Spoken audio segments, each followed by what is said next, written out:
जय हिंद साथियों, कैसे हैं आप सब। उम्मीद है आप सब बहुत अच्छे होंगे। साथियों, आज मैं उस बिल के बारे में बात करने जा रहा हूं जो 2024 में तो पारित हो गए थे, लेकिन उसकी संशोधन करके फिर से पारित करना है। वो बिल आया है, मतलब एक कड़ा कानून, समझिएगा बात को। कड़ा कानून तो 2024 के पेपर लीक में ही बन गया था और सभी लोग बहवाई लूट चुके थे। सत्ता पक्ष के लोग जो सरकार में हैं, सब लोग ये कह रहे थे कि इतनी बड़ी बिल, इतना बड़ा नियम बन गया है कि अब पेपर लीक होगा ही नहीं। अब आप बताइए, जब पेपर लीक होगा ही नहीं, 2024 का इन लोग का बयान देख लीजिएगा। सत्ता पक्ष के लोग कितना बहबाई कर रहे थे। इन लोग तो किसी भी चीज को इतना बड़ा बना देते हैं कि उससे बड़ा कुछ हो ही नहीं सकता है। आप समझ जाइए कि जब उससे बड़ा कुछ हो ही नहीं सकता है तो फिर 2026 में ये लीक कैसे हुआ। इसका मतलब है कि वो उतना बड़ा था कि ये इतना बड़ा हो सकता था। तो ये भी बहुत बड़ा लीक हुआ, वो बहुत बड़ा उन लोग के लिए नहीं है। 26 लोगों ने अपना प्राण दे दिया, आत्महत्या कर लिया, 26 विद्यार्थियों ने, वो इन लोग के लिए बड़ा नहीं है। बिल बहुत बड़ा है।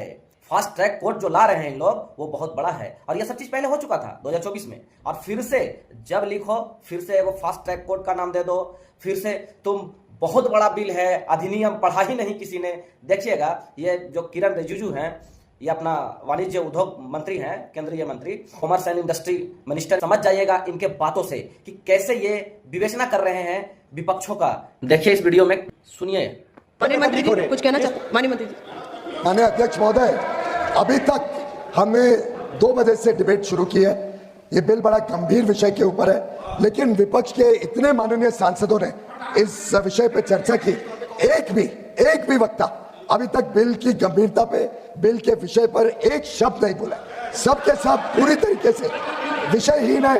मुझे पता नहीं बिल पढ़ा भी है कि नहीं, बिल का विषय समझते भी है कि नहीं। एक भी वक्ता ने बिल के ऊपर एक शब्द नहीं बोला। और मुझे लगता है कि इन्होंने बिल पढ़ना चाहिए। बिल कैसे युवा युवतियों के लिए, उनके भविष्य के लिए नए अच्छे प्रावधान लाए, सख्त कार्रवाई करने के प्रावधान, जिससे आगे पेपर लीक को रोका जा सके। उसके ऊपर एक भी वक्ता के पास एक शब्द नहीं है बोलने। सच्चाई यह है कि इन लोग को बच्चों के भविष्य से कोई लेना देना नहीं है, देश के भविष्य से कोई लेना देना नहीं है। बस अपनी भविष्य सुरक्षित रखना है, अपनी सत्ता को सुरक्षित रखना है। बस इसके लिए इन लोगों ने एक दिखावा किया कि सरकार बहुत गंभीर है इस विषय पे। परीक्षा लीक को लेकर के सरकार बहुत गंभीर है, बस यही दिख रहा है इस बिल में। 2024 से 26 तक बस यही दिख रहा है, बाकी सारा काम वही हो रहा है जो पहले से होता आ रहा है। दिल्ली के जंतर मंतर पर शांतिपूर्ण हो रहे विद्यार्थियों के द्वारा धरना प्रदर्शन पर कैसे दिल्ली पुलिस बर्बरता दिखाई। लाठी में कील कहां से आया भाई? और डंडा जो है पैर पे मारने के अलावे सर पे मारने का किसने अलाउ दिया था? कितने विद्यार्थियों को सर फाड़ दिए गए। पायलट गन से कई लोगों को इतनी बड़ी क्षति हुई, आंख चली गई, शरीर छल्ली हो गया पायलट गन से। आप समझ के, मतलब सोच के देखिए ये कितना बड़ा क्रूरता है। ये तो बड़ी बात नहीं है इन लोग के लिए, उस पर तो बात करेंगे ही नहीं। बस घुमा के ला रहे हैं कि बिल पे बात हो, खाली बिल पे। मतलब है कि इन लोग बिल को तो बड़ा बना ही रहा है। अब सदन में विपक्ष भी बिल को बड़ा बनाए कि बाप रे बाप, इतना बड़ा सत्ता पक्ष के लोग बिल लाए हैं तो बहुत बढ़िया है। भाई ये तो आप आज नहीं लाए थे, ये 2024 में लाए थे, तो 2026 में लीक कैसे हुआ पेपर? इसका जवाबदेही कौन है? तो देखिए, इन लोग को केवल घुमा घुमा के बस सिर्फ और सिर्फ जो कह रहे हैं सारे, आप देखिएगा जितना भी सत्ता पक्ष के लोग हैं सबके सब वाहवाही किए। उतना तो छोड़िए, बेशर्मी की हद तो तब हो गई जब हवाला दिया कि हम बच्चों को भविष्य को ख्याल रख रहे हैं, इसके वजह से हम इस्तीफा दे रहे हैं। शर्म नहीं आया इनको ये बोलते हुए कि हम बच्चों का भविष्य का ख्याल रख रहे हैं? अगर बच्चों की भविष्य की चिंता आपको इतनी थी तो आप इतने दिनों से कहां? अरे 1 दिन नहीं, 2 दिन नहीं, 4 दिन नहीं, 7 दिन के बाद तो आपको भविष्य की चिंता होनी चाहिए कि बच्चे पढ़ाई लिखाई छोड़ करके और यहाँ दिन रात भूखे प्यासे हैं, बैठे हैं धरने पे। तब कहां आपकी चिंता थी? बहुत चिंता हो गई।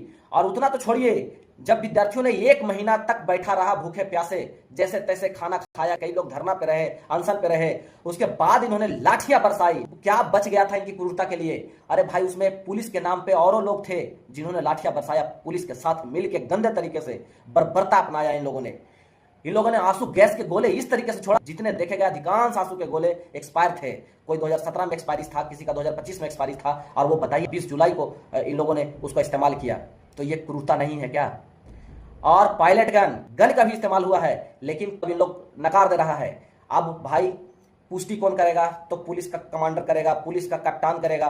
जब पुलिस का कप्तान ही पुष्टि करेगा तो भाई पुलिस के कप्तान ही सारा कुछ करवा रहा है, वही पुष्टि करेगा तो करेगा पुष्टि। तो इसका जो है न्यायिक जांच होनी चाहिए और उच्च स्तरीय न्यायिक जांच होनी चाहिए। सारी चीज का उच्च स्तरीय न्यायिक जांच होना चाहिए। डिस्ट्रिक्ट कोर्ट से लेकर के सुप्रीम कोर्ट तक, हाई कोर्ट तक, सभी के जज और वकील से मेरा आग्रह है कि आप लोग इसमें अपना भूमिका निभाएं, मानवता को बचाएं और ये क्रूरता दिखा रहे अमानवीय लोगों पर कड़ी से कड़ी सजा हो, इसका प्रावधान करवाएं, कड़ी से कड़ी सजा दिलवाने में इन लोग को आप मदद करें। जय हिंद, नमस्कार।